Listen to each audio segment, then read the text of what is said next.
Jake Morrison sat in his chair at the far end of the massive council chamber and watched the aliens argue about things they did not understand. The room stretched out before him like a giant dome made of crystal and metal, filled with creatures from dozens of worlds across the galaxy.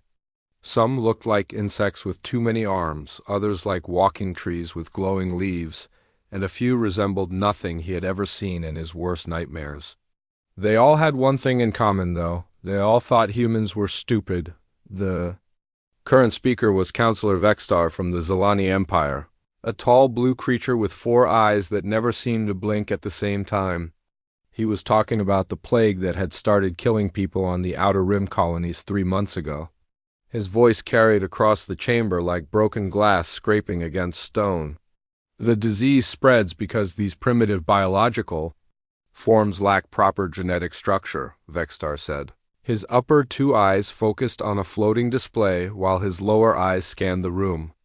Only advanced species with proper cellular modifications can develop effective treatments. We should not waste time listening to suggestions from lesser evolved beings. Jake knew exactly who Vextar meant by lesser evolved beings. He had been Earth's ambassador to the Galactic Council for 8 years now, and in all that time he had heard the same insults over and over. Humans were too emotional, too unpredictable, too primitive, too biological. The aliens tolerated humanity's presence in the Council because Earth controlled several useful mining systems and had a decent-sized fleet, but they never actually listened to what humans had to say. Dr. Lisa Carter shifted in her seat next to Jake. She had been working on the plague problem for weeks, running tests and developing theories about how the disease worked and how to stop it. Her research team back on Earth had found something promising, a type of virus that could hunt down and destroy the plague bacteria. It was elegant, simple, and it would work. But every time she tried to present her findings, someone would interrupt her or change the subject. "The human medical officer wishes to speak," announced the session moderator, a floating crystal creature called a Vorthok. The way it said human medical officer sounded like someone talking about a pet that had learned a new trick. Lisa stood up and activated her own display. Charts and data filled the air above her, showing bacterial structures and viral interactions in bright colors that danced across the chamber walls. "The plague organism shows vulnerability to engineered bacteriophages," she began. "These are naturally occurring viruses that can be modified to target specific bacterial strains. We have successfully tested this approach on similar pathogens and believe we can have a working treatment within 60 days. Vextar's 4 eyes all turned to look at Lisa at the same time, which always made Jake's skin crawl. "Bacteriophages are primitive biological tools," the alien said dismissively. "Advanced civilizations do not rely on such crude methods. We will solve this crisis using proper quantum cellular restructuring techniques, not by playing with microorganisms like children in a laboratory." Several other aliens made sounds that Jake had learned to recognize as agreement. The insect-like Crex delegate clicked its mandibles rapidly, while a floating gas bag creature from the Helix Nebula pulsed different colors in what passed for applause among its species. Lisa's face went red, but she kept her voice steady. "The quantum approach has been tried for 3 months with no results. The biological method offers a proven solution based on extensive research and testing. We could begin implementation immediately and save millions of lives." "Lives of inferior beings," added another voice from across the chamber. This came from Morden, the current council leader, whose species looked like walking mushrooms with too many arms. "Perhaps it is time for natural selection to take its course in the Outer Rim. Strong species will survive and adapt. Weak ones will be replaced by better evolutionary alternatives." Jake felt something cold settle in his stomach. He had heard this kind of talk before, but it never got easier to listen to. The aliens saw the plague victims as expendable because most of them were human colonists or species that worked closely with humanity. In the aliens' minds, if the disease was killing humans and human allies, then maybe that was just nature's way of cleaning house. Lisa sat down hard in her chair, her hands shaking slightly. Jake reached over and put a hand on her shoulder, trying to offer what comfort he could. Around them, the debate continued, but it was no longer about finding a cure for the plague. Now, the aliens were discussing how to relocate the valuable resources from infected systems before the disease spread to important populations. Jake pulled out his communication device and checked his messages. 3 new ones had arrived in the last hour, all marked with the same priority code he had been seeing more and more lately. The first was from Admiral Bob Turner, commander of Earth's Deep Space Fleet. All human vessels receiving withdrawal orders expect implementation within 72 hours. The second message came from President Helen Davis on Earth. Council phase ending. Prepare for transition to Independence Protocol. The third message was the one that made Jake's heart race. It came from someone whose identity was encrypted, but the content was clear. Package delivery complete. All stations notified. Departure schedule confirmed. Jake looked around the chamber with new eyes. For 8 years he had tried to make this work. He had attended thousands of meetings, presented hundreds of reports, and watched human ideas get dismissed or stolen without credit over and over again. Earth scientists had solved problems that had puzzled alien researchers for decades. Human engineers had built systems that kept entire sectors running smoothly. Human soldiers had died protecting alien worlds from raiders and pirates. And what did humanity get in return? Insults, dismissal, and the constant message that they were barely worthy of sitting in the same room as their evolutionary superiors. The debate was winding down now. Vexstar was explaining his plan to use quantum cellular restructuring to deal with the plague, which as far as Jake could tell meant doing nothing and hoping the problem would go away on its own. Other aliens were nodding and making approving sounds, pleased that they had avoided having to use primitive biological methods suggested by the humans. Jake stood up slowly, feeling every pair of alien eyes in the chamber turn toward him. The room fell silent except for the quiet humming of the environmental systems that kept all these different species alive in the same space. He walked to the center of the chamber, his footsteps echoing off the crystal walls. Ambassador Morrison wishes to address the council, announced the Vorthic moderator. Sounding bored. Jake reached into his jacket and pulled out the small golden emblem that marked him as Earth's representative to the Galactic Council. He had worn it proudly for 8 years, believing that it symbolized humanity's place among the stars and their partnership with other intelligent species. Now it felt heavy in his hands, like a weight he had been carrying far too long. He placed the emblem on the speaker's podium and looked around the chamber one last time. Hundreds of alien faces stared back at him, some curious, some annoyed, most just indifferent. These were the beings humanity had tried so hard to work with, to learn from, to help and be helped by in return. Humanity withdraws from all galactic council affairs, effective immediately, Jake said quietly. His voice carried clearly through the chamber's acoustics, reaching every corner of the massive room. Then he turned around and walked toward the exit, leaving the aliens to stare at the golden emblem sitting alone on the podium. The transport ship pulled away from Kepler Prime just as the artificial sun began its evening cycle, casting long shadows across the planet's crystal cities. Jake Morrison sat in his cabin and watched the world shrink through his window until it became just another point of light against the stars. Behind him, packed in sealed containers, were 8 years' worth of diplomatic files, research data, and correspondence that the Galactic Council would probably never see again. 3 weeks had passed since his announcement in the council chamber, and the aliens were still trying to figure out what had happened. Jake had received dozens of messages asking for clarification, demanding explanations, and in a few cases, threatening consequences if Earth did not return to the negotiating table. He had ignored them all.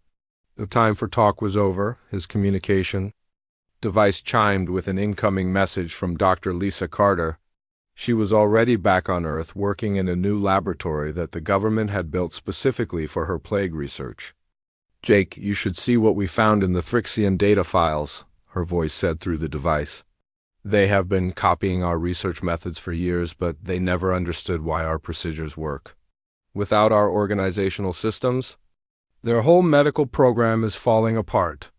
Jake was not surprised. The Thrixians were considered the galaxy's leading medical researchers, but he had always suspected they were better at taking credit than actually solving problems.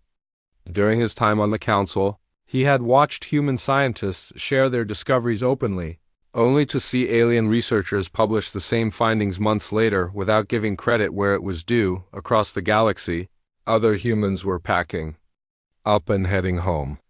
On the research station orbiting Vega Prime, Dr. Amy Walsh was supervising the shutdown of the human-operated laboratories.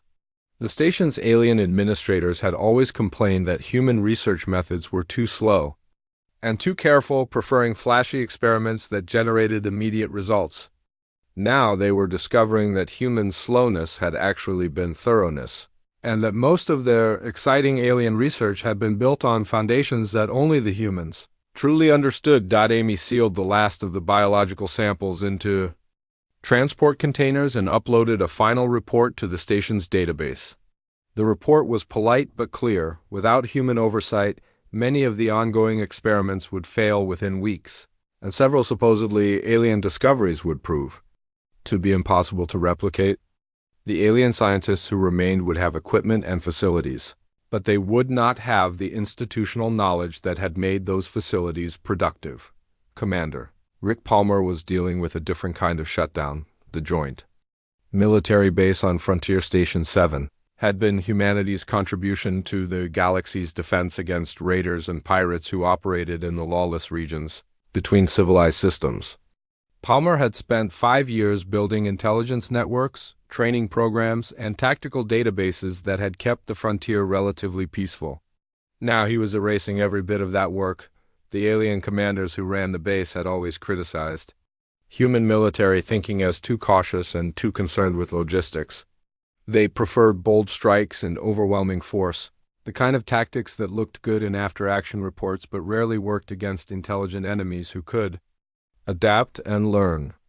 Palmer had tried to explain that successful military operations depended more on intelligence, communication, and supply lines than on the size of your guns.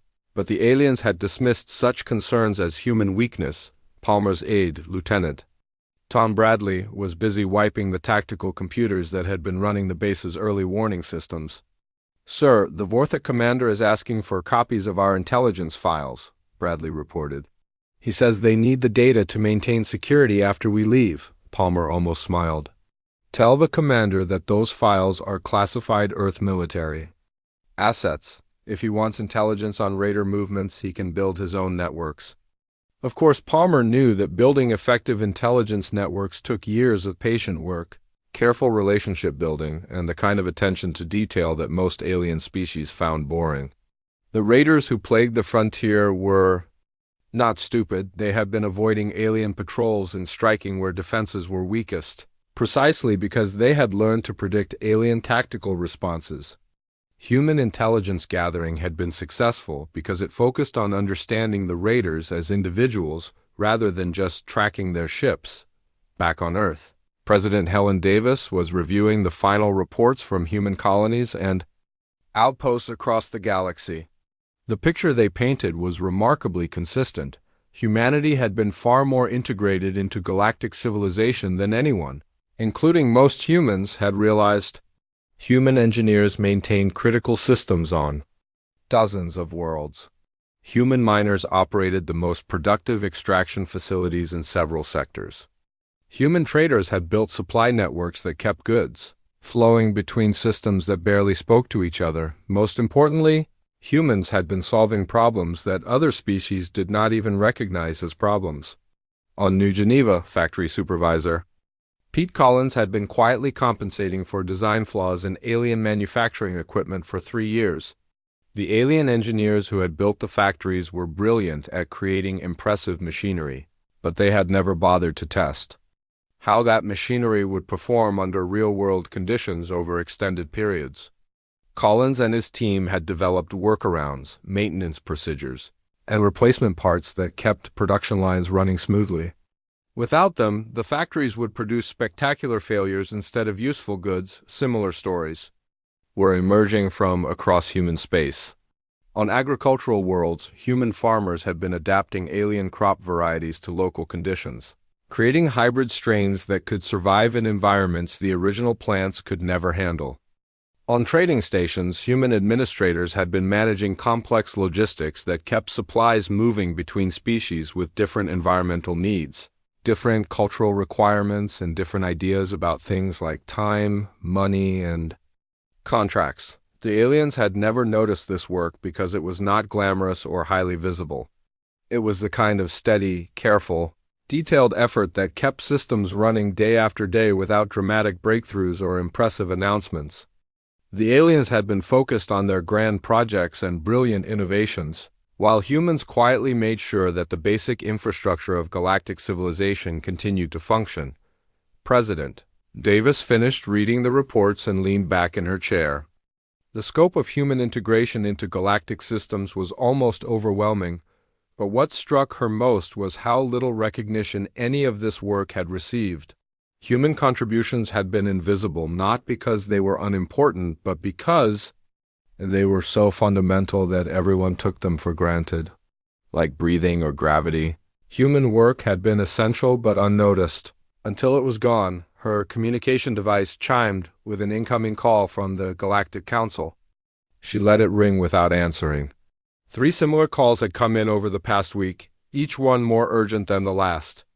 Apparently, the aliens were beginning to understand that humanity's withdrawal was not just a diplomatic protest or a negotiating tactic. It was permanent, and the consequences were already beginning to show on the frontier. Raider attacks had increased by 30% in just 3 weeks. The alien military commanders were discovering that their bold tactical plans did not work very well without the intelligence networks that humans had been maintaining. On industrial worlds, production was dropping as manufacturing systems began to break down without human maintenance. On research stations, experiments were failing as alien scientists tried to replicate procedures they had never fully understood. Davis finally answered her communication device, but only to record a message for public broadcast. Humanity thanks the Galactic Council for helping us understand our true position in galactic affairs, she said calmly. We have taken your feedback to heart and are acting accordingly. Earth is now focused entirely on human interests and human development. We wish the galaxy well in its future endeavors. The message was polite, professional, and completely final. Davis sent copies to every major news service, government office, and communication network in known space. Then she turned off her communication device and went back to reading reports about humanity's bright new future. Yodana's hands trembled as she held the small device recovered from Jake Morrison's equipment belt.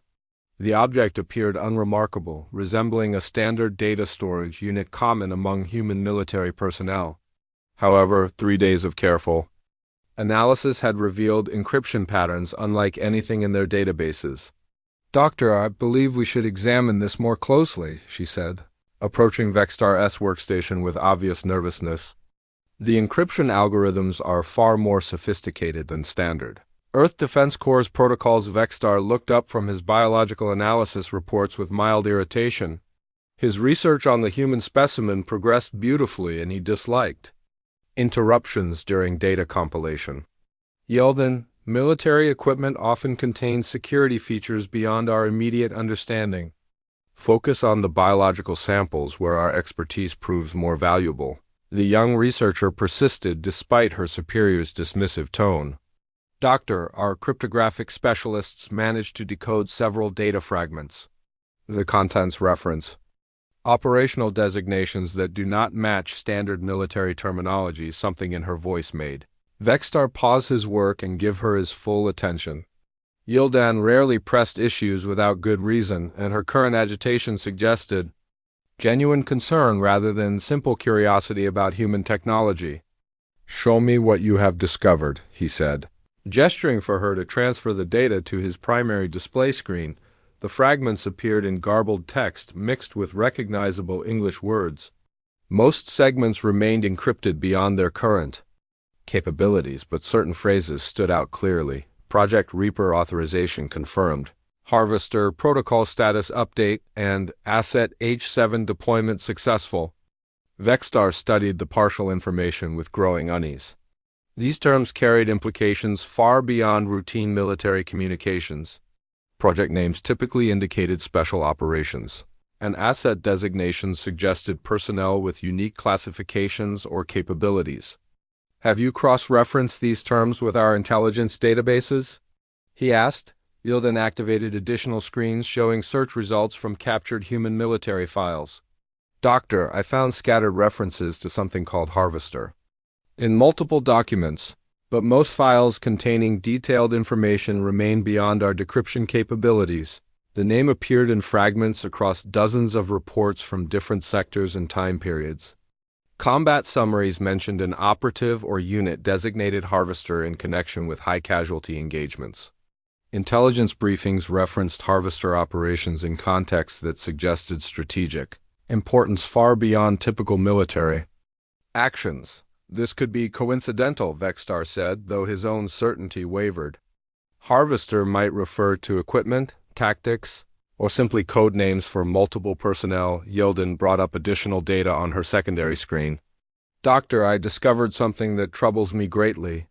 Several reports describe encounters with a single human operative who eliminated entire enemy installations using methods that seem impossible for baseline human capabilities. The scientist read through the fragmentary accounts with increasing alarm. Descriptions of impossible survival feats, tactical awareness beyond normal human limits, and combat effectiveness that defied logical explanation filled multiple report summaries. While many details remained encrypted, the pattern suggested an individual with capabilities far exceeding normal human parameters. "Run a biological comparison between our test subject and any genetic markers mentioned in these files," Vexstar ordered. His earlier confidence beginning to crumble, the analysis took several hours, during which both researchers worked with unusual intensity. Jake Morrison's DNA samples were compared against partial genetic profiles scattered throughout the captured intelligence data. Most comparisons yielded no matches due to incomplete information, but 3 specific markers aligned perfectly with references to enhanced human operatives. "Doctor, the probability of coincidental matching approaches 0, Yildan reported. "Our test subject carries genetic signatures consistent with advanced human modification programs." Vexstar stared at the comparison data with growing horror. Their docile and cooperative test subject might actually be one of the most dangerous individuals in human space. The implications sent cold fear through his circulatory system as he realized the potential consequences of their mistake. "Alert Commander Kethwa immediately," he ordered. "Do not communicate these findings over standard channels. Request her presence in my laboratory for urgent consultation." While they waited for the commander's arrival, Vexstar and Yildan continued analyzing the available data. Additional searches revealed references to Harvester operations spanning multiple years and dozens of different sectors. The pattern suggested a single individual rather than a unit designation, and the operational scope implied strategic importance at the highest levels of human military command. Commander Kethwa arrived within minutes, her expression grim as she reviewed the evidence presented by the research team. Her military experience allowed her to understand the implications immediately, and her scarred hands clenched into fists as she absorbed the full scope of their situation. "How certain are you of this identification?" she demanded. Vexstar consulted his data one final time before responding. "The genetic markers, equipment sophistication, and operational references create a pattern that cannot be dismissed as coincidence. We appear to have captured someone of extraordinary significance to human military operations." The commander moved to the observation window and studied Jake Morrison through the reinforced barrier. The human appeared to be sleeping peacefully, his relaxed posture showing no signs of awareness or concern. Nothing in his appearance or behavior suggested the lethal capabilities described in the intelligence reports. "Have you detected any deception in his responses during testing?" Kethwa asked. "None whatsoever," Vexstar replied. "He has been completely cooperative and apparently honest in all interactions. His stress responses appear genuine, and his behavior matches our expectations for a captured soldier." Kethwa's military instincts warned her that appearances could be deceiving, especially when dealing with human personnel trained for special operations. Doctor, consider the possibility that his cooperation is itself a tactical deception. Elite human operatives receive training in resistance techniques that might include appearing compliant while gathering intelligence. The scientist felt his certainty about the research project beginning to dissolve. Commander, if this individual possesses the capabilities described in these reports, our containment systems may prove inadequate. Increase security protocols immediately, HFY ordered. Double the guard rotations, install additional monitoring equipment, and prepare contingency plans for emergency containment measures. I want backup systems for every security feature in that chamber. Yildan approached with additional findings from her continued analysis. Commander, I discovered references to something called enhancement protocols in connection with harvester operations. The fragments suggest biological and technological modifications far beyond standard human capabilities, this information confirmed HFY's worst fears about their situation. Enhanced human operatives represented threats that conventional military doctrine struggled to address. Their capabilities often exceeded the parameters used in standard containment design, and their training included methods for exploiting weaknesses in alien technology. Doctor, I want continuous monitoring of the subject from this point forward, the commander said. Any changes in behavior, vital signs, or apparent condition must be reported immediately. We cannot afford to underestimate what we may have captured. Vexstar nodded his agreement while reviewing the biological data from their testing sessions. Jake Morrison's remarkable adaptability and healing rates suddenly appeared in a new light. Rather than representing typical human resilience, these capabilities might indicate deliberate enhancement for special operations. Should we confront him with this information? The scientist asked. HFY considered the question carefully before responding. No, if he is indeed this harvester operative, revealing our knowledge might prompt him to take action before we can implement adequate countermeasures.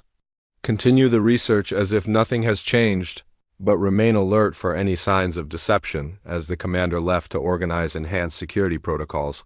Vexstar returned to his observation of the sleeping human. Jake Morrison lay motionless on his examination table, apparently unaware that his captors had discovered his true identity.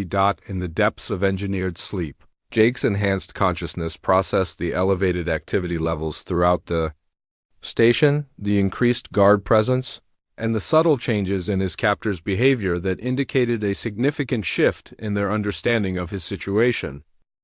Jake Morrison opened his eyes on the fourth morning of his captivity, and Dr. Vexstar immediately noticed something different about the human's demeanor.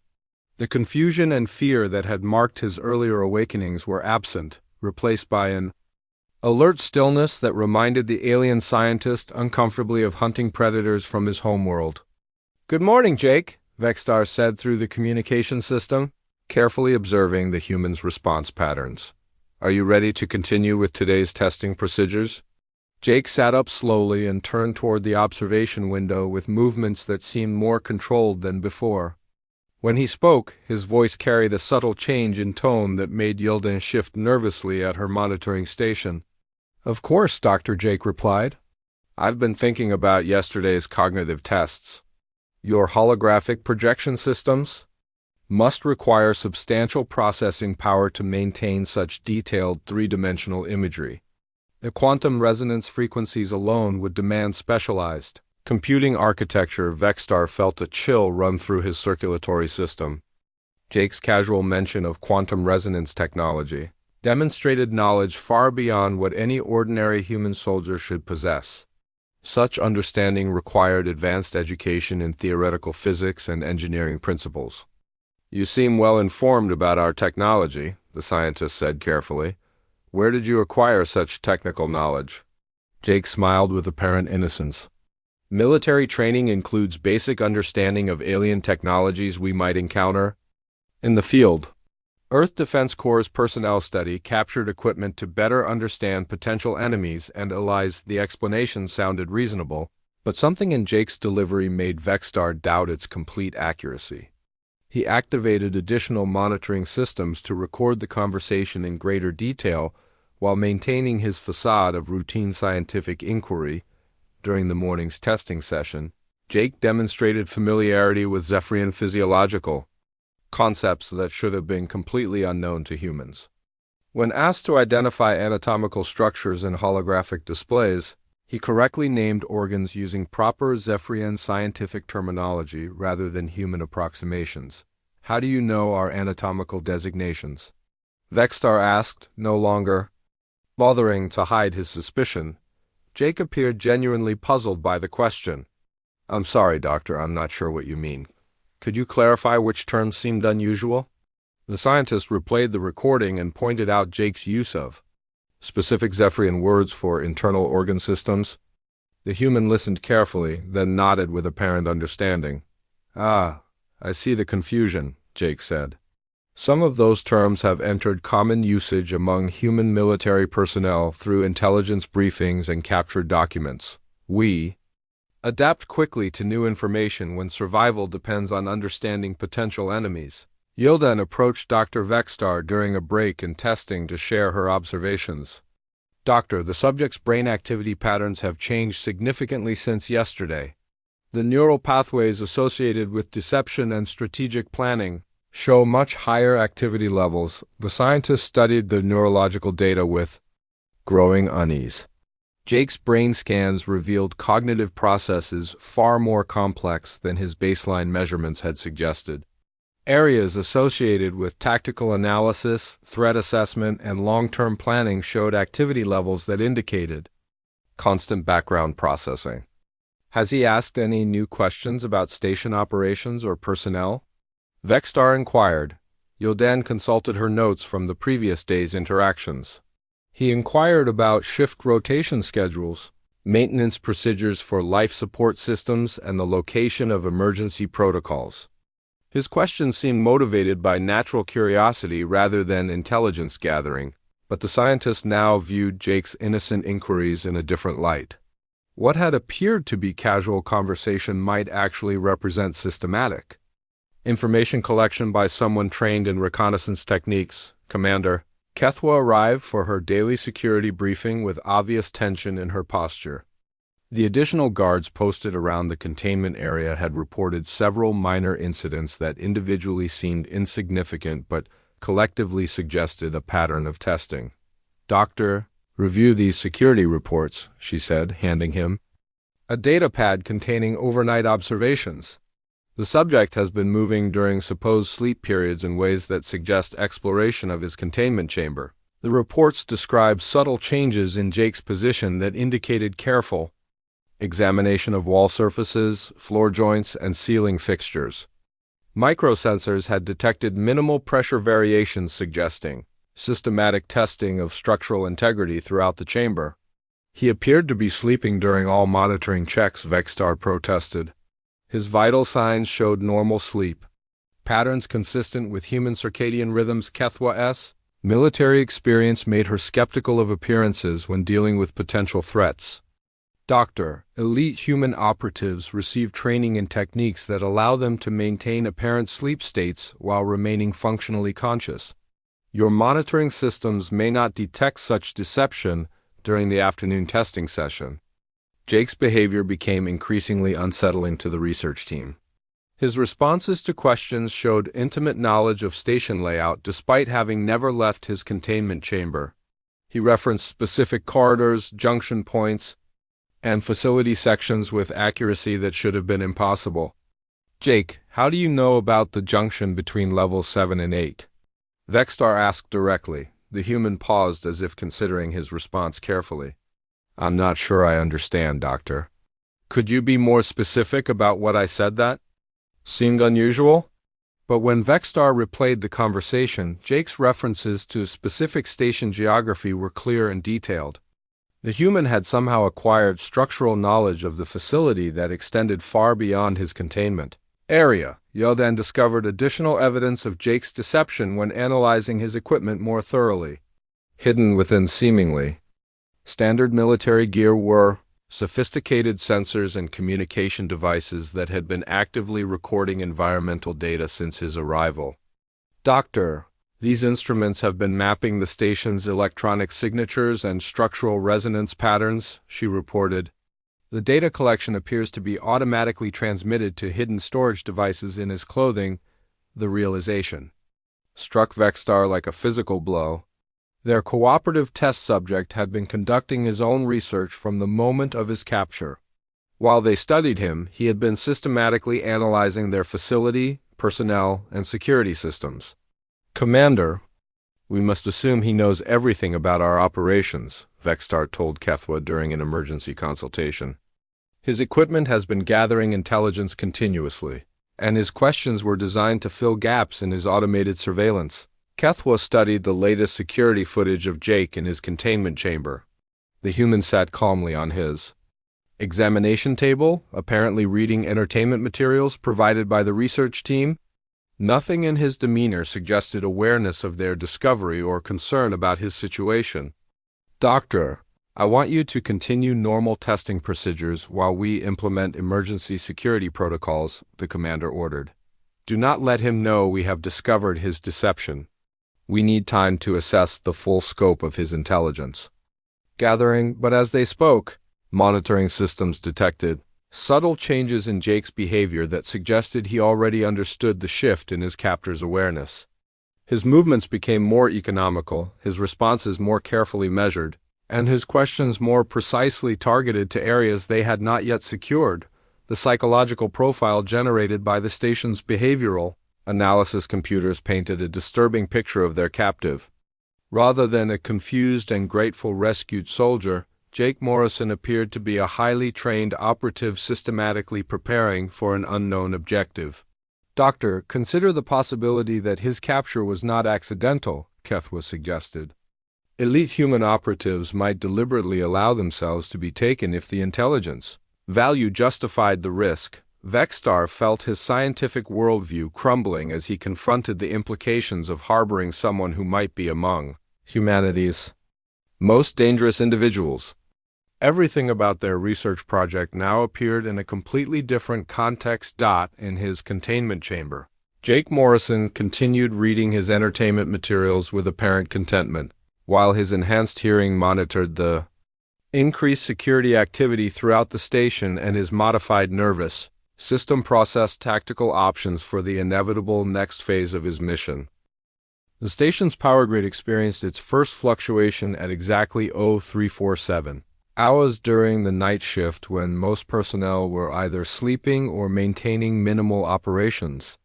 Chief Engineer Corville noticed the brief disruption in his monitoring systems, but attributed it to routine maintenance cycles that occurred automatically throughout the facility. Jake Morrison lay motionless on his examination table as emergency lighting briefly activated in his containment chamber. To any observer, he appeared to be in deep sleep, unaware of the minor power irregularity. The monitoring systems recorded normal vital signs and brain activity consistent with REM sleep patterns. But in the depths of his enhanced consciousness, Jake processed the timing and duration of the power fluctuation with perfect precision. His modified nervous system had been mapping the station's electrical grid for days, identifying critical junction points and backup system limitations through careful analysis of ambient electromagnetic fields. Dr. Vexstar arrived at his laboratory early the next morning to find Yilden already working at her analysis station with unusual intensity. Her large black eyes showed signs of stress, and her hands moved with the nervous energy that marked severe anxiety among her species. "Doctor, I discovered something disturbing in last night's security recordings," she said without looking up from her screens. The power fluctuation coincided with subtle changes in the containment chamber's barrier frequency. Vexstar examined the data she highlighted with growing concern.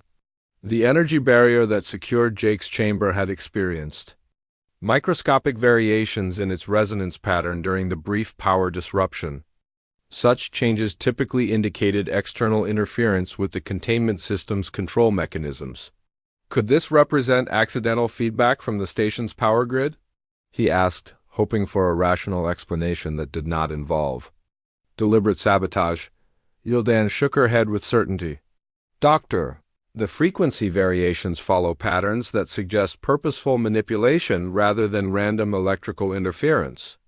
Someone with intimate knowledge of our containment technology modified these settings. Commander Kethwa's arrival interrupted their analysis as she strode into the laboratory with obvious urgency. Her scarred hands gripped a datapad containing overnight reports from security personnel throughout the station. Doctor, we have a problem, she announced without preamble. 3 different security teams reported equipment malfunctions during the night shift. Each incident occurred within minutes of the power fluctuation you recorded. The reports described minor failures in surveillance systems, door locks, and communication equipment spread throughout multiple levels of the facility, individually. Each malfunction appeared to result from normal wear or routine maintenance issues. Collectively, they created gaps in security coverage that would allow movement through specific corridors without detection. Commander, surely these incidents represent coincidental timing rather than coordinated sabotage, Vexstar protested. Our subject remained under constant monitoring throughout the night period. Kethwa activated the laboratory's main display screen and showed security footage from Jake's containment chamber, covering the previous 12 hours. The recordings showed him sleeping peacefully for the entire period, with only minor position changes consistent with normal human rest patterns. Doctor, observe the timestamps on these recordings, she said, pointing to specific segments of the footage. Notice how the subject's position changes coincide exactly with gaps in surveillance coverage throughout other areas of the station. The correlation became undeniable when viewed in sequence. Each time Jake shifted position during his apparent sleep, another section of the station lost monitoring capability for precisely the duration needed to move between secured areas undetected. This cannot be possible, Vexstar said, though his scientific training forced him to accept the evidence presented. He never left his containment chamber, yet somehow coordinated these system failures from inside a secured facility. Kethwa's military experience provided a darker explanation for the apparent impossibility. Doctor, advanced human operatives receive training in electronic warfare and remote system manipulation. His equipment may contain capabilities we have not yet discovered. The commander ordered immediate implementation of emergency protocols, while Dr. Vexstar continued his analysis of the night's events. Additional security personnel took positions throughout the station. Backup systems came online and containment procedures shifted to maximum security settings, but these preparations came too late to prevent what Jake Morrison had already set in motion during weeks of careful observation and planning. At precisely 1200 hours, during the scheduled maintenance cycle for the containment systems, multiple failures cascaded through the station's security network in a pattern too complex for coincidence. The energy barrier surrounding Jake's chamber flickered and died as backup power systems mysteriously failed to activate. Emergency locks remained sealed throughout most of the facility, but specific corridors and junction points lost security coverage in a sequence that created clear pathways between critical areas. Alarms began sounding throughout the station as monitoring systems detected the containment breach, but Jake Morrison had already disappeared from his chamber with efficiency that defied explanation. Security cameras showed empty corridors where he should have been visible, and motion sensors failed to register his presence despite obvious signs of his passage. Security Officer Dexron coordinated search teams from the main command center, while Commander Kethwa attempted to predict their escaped prisoners' likely objectives. The station contained numerous valuable research facilities, communication arrays, and life support systems that could serve as targets for sabotage. All personnel report to designated safe areas immediately, Kethwa announced over the facilities. Communication system. We have a dangerous individual loose in the station who possesses advanced combat capabilities. Dr. Vexstar barricaded himself in his laboratory with Yildan while monitoring the search efforts through security feeds. The footage showed teams of armed guards moving through corridors with careful coordination, checking every possible hiding place and securing critical systems against potential attack. But Jake Morrison seemed to anticipate their movements with impossible accuracy. When search teams approached his location, surveillance equipment would malfunction at precisely the right moment to conceal his escape route. When guards secured important areas, he appeared in different sections entirely, leaving signs of his presence without engaging in direct confrontation. The psychological impact of being hunted by an invisible enemy began affecting the station's personnel within hours. Reports came in of strange sounds in ventilation systems, equipment being moved or modified in secured areas, and brief glimpses of movement and peripheral vision that vanished when investigated directly. "Commander, he is not attempting to escape," the station Dexron reported during an emergency briefing. "His movement patterns suggest intelligence gathering rather than extraction preparation." Kethwa studied the tactical display showing Jake's probable locations based on security incidents. Throughout the facility, the pattern revealed systematic exploration of research laboratories, communication centers, and data storage facilities rather than routes toward shuttle bays or escape pods. He came here for information, not rescue, she realized with growing horror. This entire capture scenario was designed to place him inside our most secure research installation. The first casualty occurred during the evening shift when a security guard named Velkin discovered signs of tampering with a critical computer terminal in the main data center. As he approached to investigate, Jake Morrison emerged from shadows with movements too fast for normal human capabilities. The confrontation lasted less than 10 seconds, but when other guards arrived, they found Velkin unconscious with injuries that suggested precise knowledge of Zephyrian physiology. Jake had struck specific nerve clusters that would incapacitate without causing permanent damage, demonstrating medical training far beyond standard military instruction. "He could have killed that guard easily, but chose not to," Commander Kethwa observed while reviewing the incident. This restraint suggests either tactical considerations or adherence to some form of operational protocol. More incidents followed throughout the night as Jake continued his methodical exploration of the station's secure areas. Personnel began finding evidence of his presence in impossible locations, data terminals that had been accessed in heavily guarded computer centers, research files that had been copied from supposedly secure storage systems, and critical equipment that showed signs of detailed examination. Dar Vexstar watched helplessly as his life's work became compromised by someone who moved through their most secure facility like a ghost.